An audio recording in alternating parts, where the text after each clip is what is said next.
여러분의 구독과 좋아요는 큰 힘이 됩니다.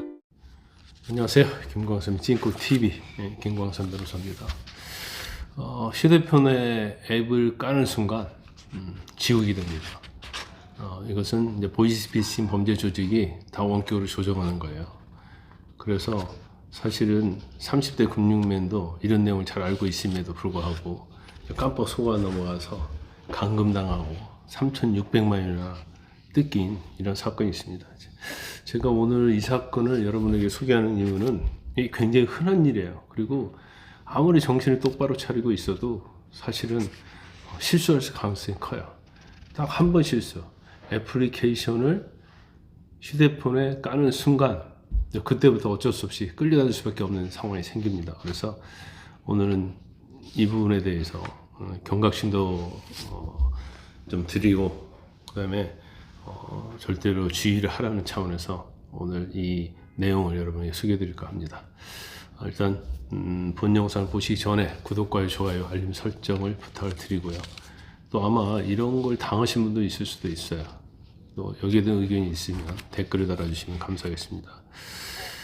일단 휴대전화에 악성 앱을 깔아한 다음에 마음대로 주물러요.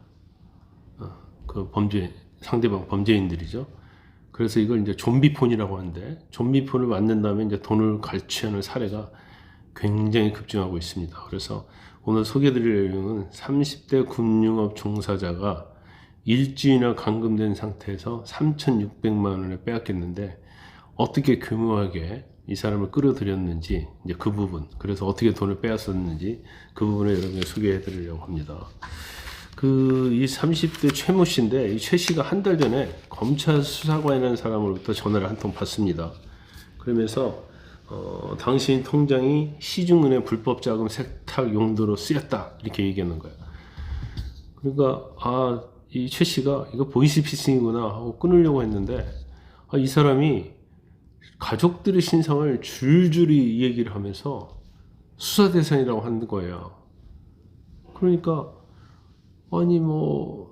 집 주소까지 얘기하고 그냥 여기서 끝난 게 아니고 가족들의 신상까지 다 알아내니까 이거 정말 검찰 수사가 맞나 이런 생각을 하는 거죠. 그러면서 어느 사이트에 들어와서 구속영장 그러면 확인해보라. 당신에 대한 구속영장이 청구되어 있으니까. 그래서 그 사이트에 이제 들어가려면 이름, 전화번호를 넣어야 하잖아요. 그래서 이름과 전화번호를 딱 넣으니까 검찰총장 직인이 적힌 영장이 그 사이트에 딱 나와 있는 거예요. 그러니까 뭔가 영장이 발부됐어? 근데 이 사람 깜짝 놀랐겠죠. 그래서 이 검찰 수사관이라는 사람이 구속 수사 대신 모텔에서 조사를 진행하겠다 그런 거예요. 근데 검찰이 모텔에서 조사를 진행할 일이 없기 때문에 사실 이 사람이 모텔 가면 안 되죠. 그럼 이때라도 보이스피싱이구나 깨달아야 하는데 모텔에서 조사하겠다 보니까 간 거예요. 그러자 이제 거기서 모텔에 감금을 한 거죠. 그리고 감금을 하고 나서 이 최 씨의 휴대폰에 원격으로 제어할 수 있는 앱을 이제 설치하도록 강요를 합니다. 그래서 설치를 딱 하니까 휴대전화에 112, 범죄신고 112잖아요. 그 검찰 콜센터가 1301인데 그 번호로 막 전화가 계속 걸려오는 거예요. 결과적으로 이제 이 원격 제어 앱으로 악성 앱을 설치하는 거예요. 아주 좀비폰으로 만들어 버린 겁니다. 그리고 전화를 하면 112 전화로 한 것처럼, 검찰의 콜센터 1301 전화를 한 것처럼 그 전화가 막 뜨는 거예요. 그리고 이 피의자 입장에서는, 최 씨 입장에서는 112 전화가 오잖아요. 그러니까 당신에 대해서 신변보호조치를 위해서 핸드폰 위치 수집을 실시간으로 하겠다. 동의하시냐? 이렇게 물어보는 거예요. 그럼 여기다 동의를 하고 이제 개인정보 다 넣겠죠. 그랬더니 자기도 모르게 3,600만 원을 대출을 받아서 가버린 겁니다.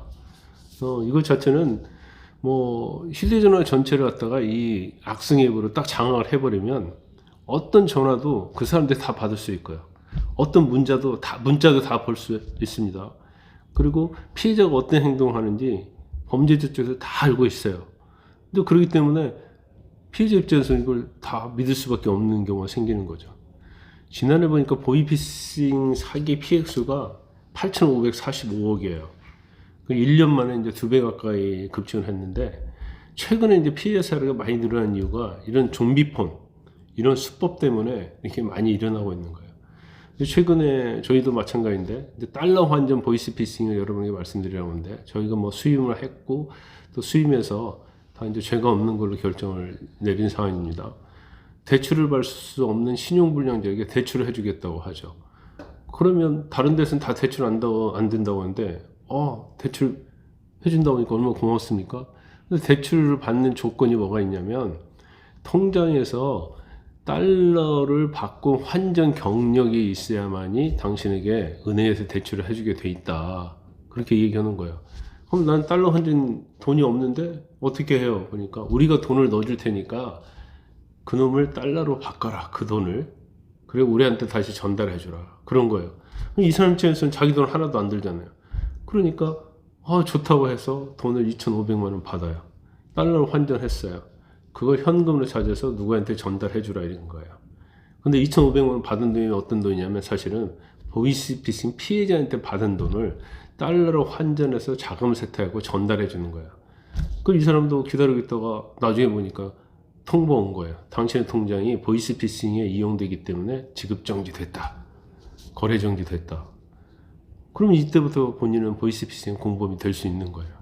그걸 잘못해가지고 그걸 알고도 그랬다랄지 아는데도 잘 그럴 수도 있다. 이걸 미필적고의라고 하는데 보이스피싱 가능성이 큰데 하면서 해주면 공범되는 거예요. 그럼 경우에 따라서는 징역형 선고를 받는 경우도 있고 그 돈도 자신이 물어줘야 하는 그런 경우가 지금 요즘 굉장히 많이 생기고 있습니다.